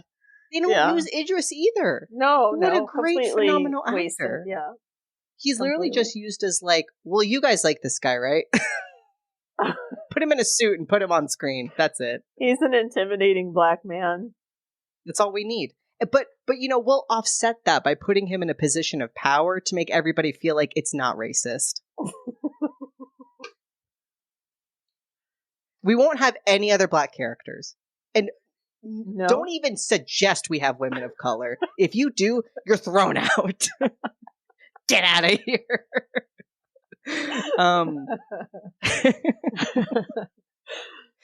So, and I do love that Scarlet is like, but what happens if somebody gets infected? And he's like, we'll cross that bridge when we get to it. So yeah, Dawn is begging Alice to forgive him for abandoning her. Wild that you'd do such a thing. And she seemingly does. She's like, I love you. And he goes, what? I love you. Dumbass goes to kiss her. Of course, she bites his mouth and infects him. That shit immediately hits him. And he just, goes wild. So then he comes over and just starts beating her to death. She's like strapped to this thing. There's no cameras, huh? There's no cameras to watch. I did not care for this part. This part's horrible because it's like this man's already condemned his wife, mother of his children, to die, and now like she hasn't done a single thing wrong. No. This woman's the biggest victim in the whole movie, and she doesn't even get any lines for it either. She just exists to be a woman again, to be hurt and for shock value. Oh, guess who gets her eyes gouged out for no reason? Oh, it's Alice. Did you guess? Because for no reason. Like, what gets me also is this is the most intelligent rage zombie we've ever seen. The rage zombies don't do this. They don't, in a very malicious way hurt. That's the whole point. That's the whole point, is that they are monsters. And yet this guy, who's already a human monster, I guess that makes him a secret. He's like a double monster. Makes no sense. So yeah, and this man knows how to open doors, I guess. They don't know how to do that. They don't know how to do that. So yeah, I guess Alice can go fuck herself because she just had the worst life ever. She didn't even get to, really get reunited with her kids. No. So yeah, now the zombie that can open doors magically leaves and infects everybody. So Stone and the other generals move to a safety bunker, and they're like, all right, code red. So the rage virus spreads, chaos takes over. So everybody that's in this holding area gets sent to like a parking garage, and they're like, just put them there, they'll be fine. And then, I don't know, somehow Zombie Dawn, I guess, still has military clearance everywhere.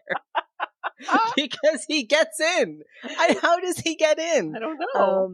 He's got special talents. That's the smartest zombie I've ever seen.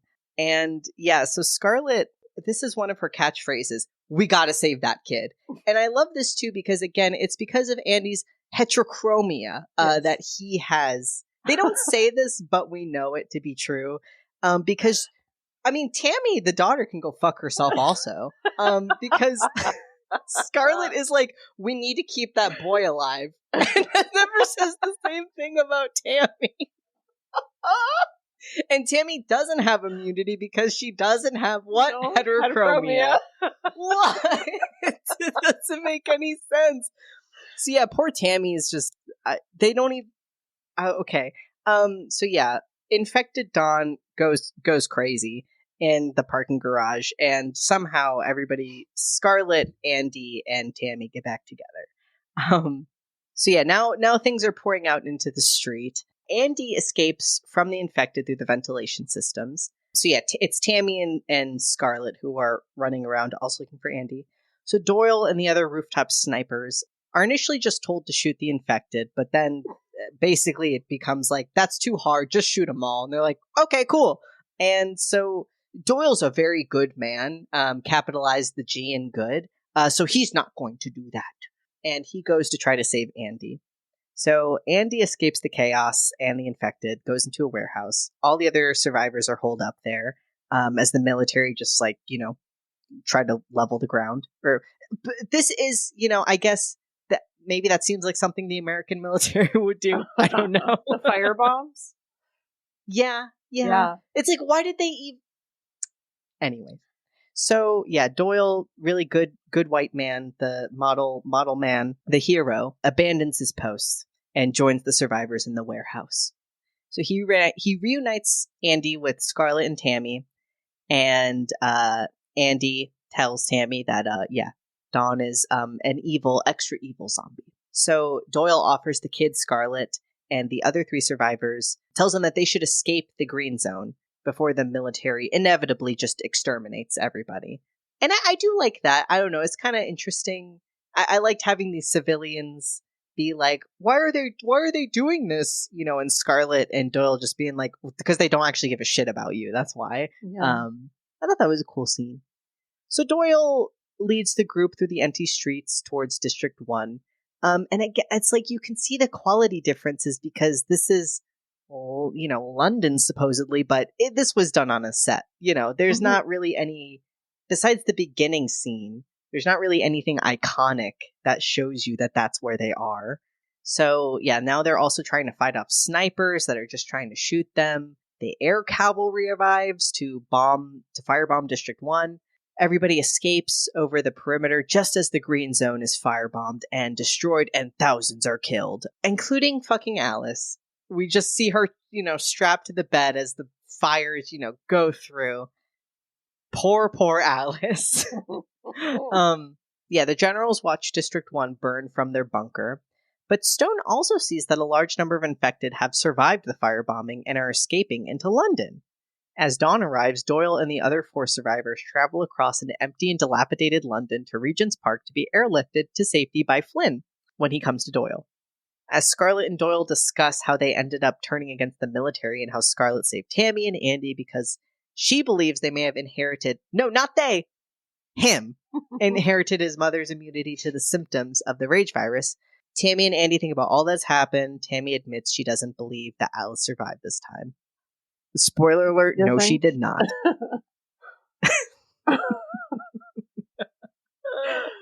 This part is all boring. I'm going to skip through some of this because it's just like, it's action movie now. Oh, okay, here comes a part that made me so mad. Again, with the zombie lore that they've set up, that they've already pissed all over. Now we have a scene where a horribly computer-generated, helicopter cuts through all these zombies. And now we got zombies walking around with, like, their stomachs cut out. Totally fine. I can still walk. We got zombies cut in half on the ground. They're fine. I don't feel like that was a part of the original movie. Like, because if it was, then that zombie that was that crow that was eating the dead body, that thing would have been alive if these were the same rules. But it wasn't, so...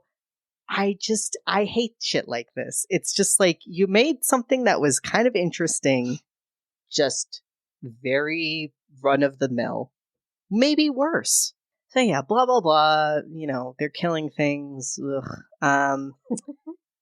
Flynn's like, fuck no. I do like the scene. Like, when he goes to pick Doyle up, he's like, by the way, I got these people. And he's like, fuck no. And he just, like, flies the helicopter away. One of the survivors is hanging on, so he just, like, shoots, like, gets the guy off. And I just love that. He's just like, actually, no. And he just leaves. So the military begin pumping nerve gas into London, as you do. So Doyle, Scarlett, and the Harris siblings take refuge from the gas in a van, as the gas kills off the infected pursuing them. So after the gas has killed the infected, Doyle sees soldiers armed with flamethrowers. So he goes out to push the car because they don't have the keys or something. And in it, he is burned to death from the flamethrowers. Pretty awful, but honestly, I don't care. I'll say it. Actually, this was the only part of the movie I liked that Really? they killed off, and Rose fights it too. That they killed I off was the glad. main characters. I kind of liked I that. feel like their characters really could have been somehow melded into one. True. They feel Yeah. both unnecessary, and so like, and also they did no work to like making us care about them beyond just being like, here's Jeremy Renner and Rose Byrne, Yeah. enjoy. True. So I like really don't give a shit when they die. I'm like, bye. See you later. Whereas like, you know, when Frank dies, that's so, like, so Devastating. crushing. Yeah. Yeah. We don't have any of that in this movie. I really could not care less. So, yeah, Scarlett tries to avoid the military as she drives Tammy and Andy through London. An air attack forces them to abandon the van, go into the London Underground. Now we have this weird kind of, you know, Cloverfield-esque scene where somehow she's got Doyle's rifle vision night scope, so she's guiding them through. Gimmicky and stupid. However, while guiding the siblings down an escalator, the three get separated. Andy and Tammy fall down the stairs as you do. Scarlett manages to find Tammy, but the former is just afterwards attacked and beaten to death by an infected. It like beats her with the camera too, I think.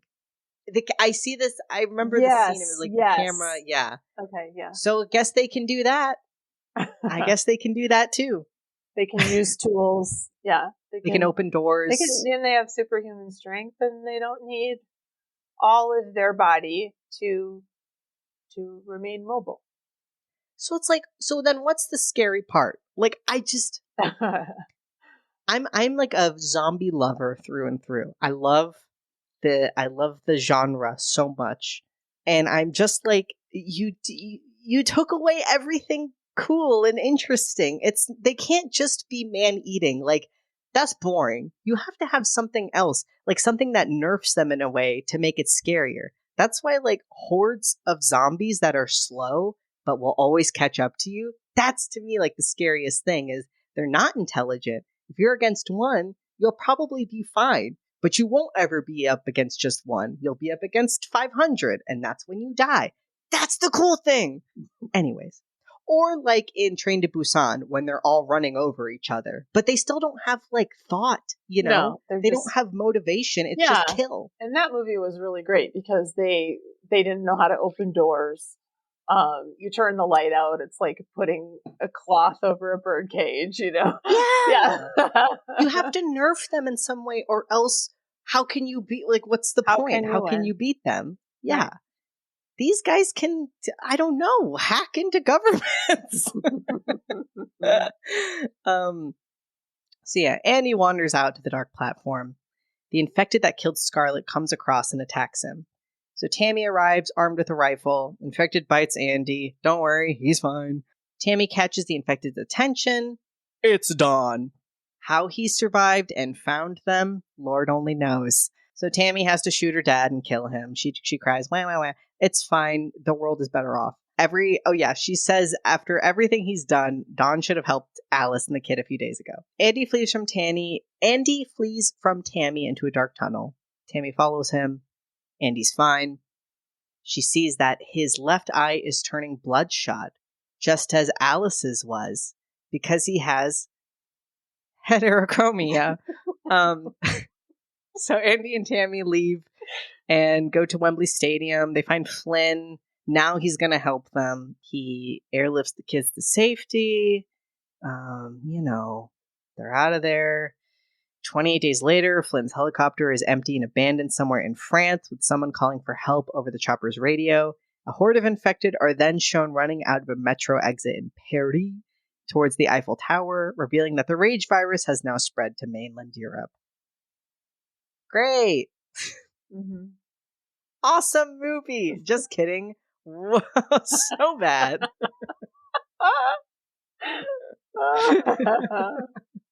It makes me so mad when movies because dumb movies that are awesome exist, and this is not that. And it makes me mad that there are so many great, filmmakers and, screenwriters and directors, and they don't get to do anything. Oh, but this gets to get made. That makes sense. Yeah.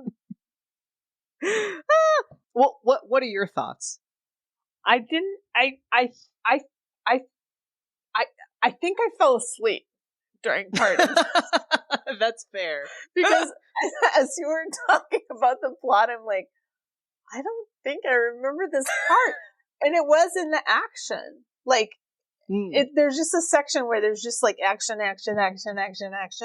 and there's no character work going on. I mean, it's so stupid that they go into London. You know, they're told not to, and they're just like, tee-hee. But nobody stops them. Nobody stops them. Like, Doyle sees them, and he's like, oh, I'll just keep an eye on those crazy kids. And but I do kind of like it. I like it that they're kind of together, and I like seeing Sibs, you know, work together. But then the fact that, like, how has Alice eaten? Like, how has she survived all this time? How did she get there? What happened to the boy? Weeks later, well, the boy's meat. I mean, he's zombie meat. But I mean, how?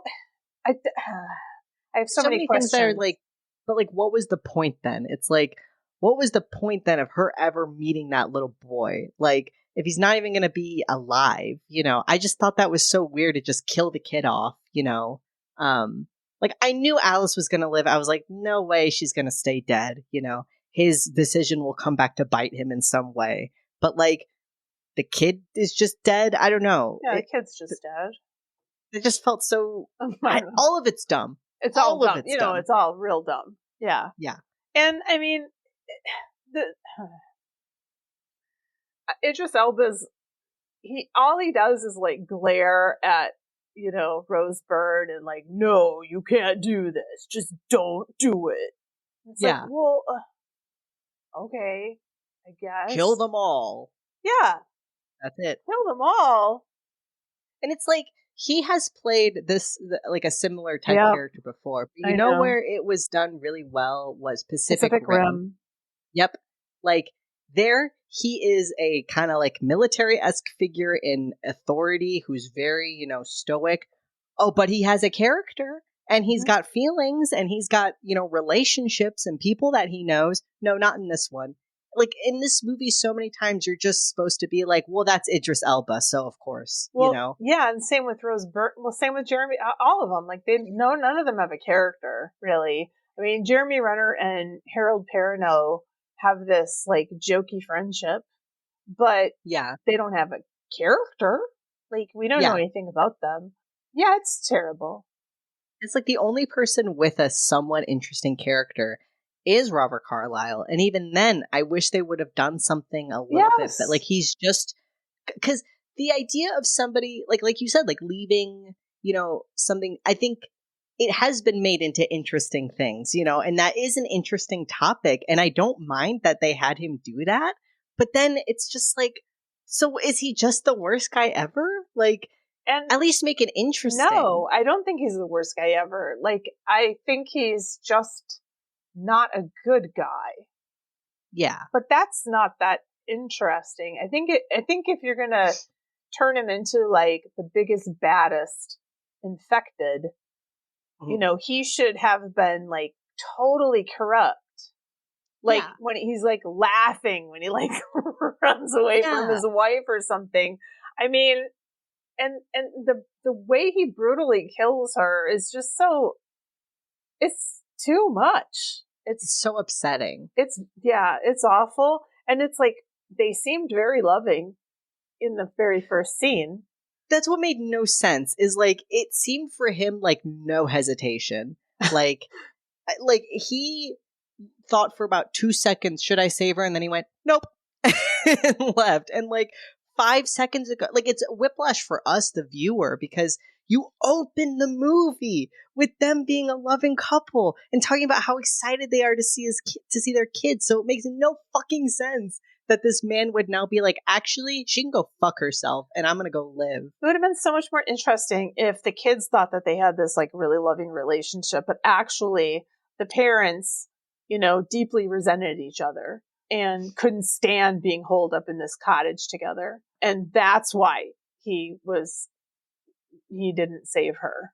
Yeah, something. Something. And even even her kissing him, it's like, well, she is Why chained to would this she bed. Like, do what does she think that? is going to happen? Yeah. Why would she not just be like, you can go fuck yourself, and leave me alone? I need to think about this, Like, why would she strap to a Doesn't make chair? sense. Yeah, like, what? It's all dumb. And I think if you worked on this movie, not an actor, if you were a writer who worked on this movie, you should really think long and hard about what you did. But I will say you did. I am entertained by how much I hated it. I will say, I think I was very excited to talk to you. So there's a silver lining. I don't I love always it. feel that way about a movie. I really love it when we watch a movie that you don't like. It's one of my favorite things. It's like some movies are so fun to hate. I don't know what it is about me that I'm just like, ooh, I hate you.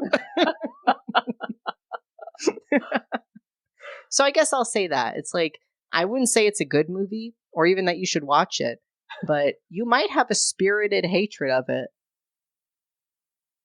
Not for nothing. True. That's very true. So how about some trivia? Well, the boy who arrives at the cottage at the beginning of the film claims to be from Sanford. Sanford is the name of the fake village that was used by British police to practice emergency preparedness drills. It's also the fictitious locale for the action film Hot Fuzz. Yay! Great movie. Go watch the that farm movie. that we should. It is kind of a horror. Oh, for sure, it's a horror. Scared me. The farm that Dawn and Alice hide out at the start of the film is the same farm that appears in Children of Men, which I've seen, and that is very interesting. Huh. Robert Carlyle had turned down the Christopher Eccleston part in 28 Days Later. Huh. I'm glad. I'm glad too. I do. This is a better. Again, wish they would have written it better, but I think this is a better role for him. Like he's a tiny dude. He's a tiny dude. I don't think I could believe him as much as like a military man that like Christopher Eccleston eats that role. I mean, and I'm sorry to keep going back to this, but Killian is like so small. He's like such a scrawny little dude. And yes, he has beautiful eyes and he's a wonderful actor, but he's not like a strong, mighty fighting machine. And I just don't like it that somehow he becomes that. Yeah. Yeah. It doesn't make any sense. Because even when his shirt off is, you can see even more how much of a beanpole he is. Scrawny. Yeah. And yeah, this, I mean, I love Robert Carlyle, but I think with as skinny and tiny as Killian is, this guy might be tinier. He would have made and I think Killian can look be big. Killian can be intimidating. Yeah. Yeah. He can seem evil. Eccleston really just like man, he did a great job. Good stuff. Yeah. But that's nothing against Carlyle. It's just parts are made, for different, people. In shooting the script, it is Scarlett, aka Rose Byrne, who is burnt to death whilst trying to get the car, and Doyle, who is beaten to death by Dawn in the subway. Interesting that they needed Dawn to just kill another woman. Let's have him beat another woman to death. What's one more? I think I would have preferred Rose Byrne burning to death and Jeremy Renner getting beaten to death. Would have been a welcome change in the movie of, women getting beaten to death. Writer-director Juan Carlos Fresnadillo and writer-producer Enrique Lopez Levine changed this at the last minute because they felt that killing Doyle first and leaving the children with Scarlett would create more tension for the audience, as leaving the children with Scarlett, a woman, as opposed to Doyle, makes them seem more vulnerable. Because she's a woman. Honestly, I didn't even get that. I mean, I was just like, after they killed Renner, I was like, oh, okay, I'm in, I don't know why. I just thought the fact that, they weren't so attached to these characters. Yeah. That made more sense in the world. I mean, they would have all been dead. Yeah. Realistically. Nobody should have survived. Yeah. But the fact that they killed off Renner and Byrne, I was like, okay. All right. There's some casualties here. Yes. Well, what does Letterboxd have to say about it? Wow, there's a lot of people who really liked this. Mm-hmm. Saren gave it 5 stars and said, if they really make 28 months later back with Cillian Murphy, this will be the best trilogy ever. I'm so in love with these movies. They're chaos. Okay, Saren. Love to see what your top movies are. The best trilogy ever. Okay. Claude gave it 5 stars and said, see what happens when you let Americans get involved. That's what I said about this movie. Yep, you did right off the bat. That's what happens when they get their grubby little hands on a film. Mies gave it 5 stars and said, not as intimate and small as his predecessor, but 28 Weeks Later is a fun zombie movie with empathetic characters. Okay. And lots of gore and violence. Okay, yes. True. Interesting. I would like to know who the empathetic ones were. Because Rose Byrne, that's just because she's a woman. Well. Everybody else, I think Doyle's just, supposed to be a knight in shining armor. I don't know who the empathetic characters are. Sagaf Al-Madari gave it 5 stars and said, when they say the U.S. Army is responsible for your safety, I know their fate is going to be bad. My favorite zombie movie, with one of the most romantic opening scenes ever. I know people... What were you going to say? I want to see that movie. I mean... Right? What are these people talking about? Don't know. And really not Train to Busan, not Night of the Living Dead, like why is this is your favorite zombie movie ever? A throwaway sequel made in 2007? Not 28 You gotta have the weirdest later? taste. Yeah. But, to each their own. I always think there's gotta be somebody who looks at my 5-star reviews who thinks the same thing. But the thing is, they're wrong. So that's the difference. Yeah, that's the difference. Cherry gave it 5 stars and said, these types of zombies are my absolute nightmare. And not just because they run, but because they don't even eat you alive. They just fucking beat you to death while slobbering all over you. I would not survive. Comfort zombie film, though. Wow. Shans gave it 5 stars. My boyfriend's favorite zombie movie, so it's my fave zombie movie. Break up with him. That's gotta be the dumbest reason to like something I've ever heard. I hate that so much. Like, are you okay? Shans, blink twice if you need help. What? Get a personality and leave your boyfriend. Okay. Now let's get to the people who know what they're talking about. Censored_cat gave it a 0.5 star and said, this shit ass. If only everything else lived up to the deliciousness of the intro. Good point. I will say that intro was great. I had high hopes from the intro. Mm-hmm. Me too. And then they all just... Boo. Mitchell Bird 49 gave it a 0.5 star. Eek! This movie is a big old bag of poop. What a messy film. The only positive of this film is the incredible cast they were able to have. But there is so much wrong with this film. The action sequences were sliced way too quickly to simulate the zombies' speed and aggression. It is super cheesy and distracting. The ending is super predictable, and the beginning you know everyone is going to die. The action scenes are subpar and just too cheesy for me. This film could have been great. Instead, it's one of the all-time letdowns. 0.5 star for me. I don't know if it's an all-time letdown. Oh, I feel I could have guessed. I've been let down. Personally. Well, let's not talk about my personal life. No, I'm talking about the remake of Pulse. Yeah, you ever been left down before? I've been left down. You think you've been let down? You don't know what it is to be let down. You know nothing. You ever seen the remake of Martyrs? You don't know anything. I think that still might be the worst remake I've ever seen. And we've seen some bad ones, but that one holds a special place in just how horrible it is to me. I don't know, The Vanishing. That's a very good point. They need to fight. We need to make like a March Madness chart. Who was the worst? Noah gave it a 0.5 star.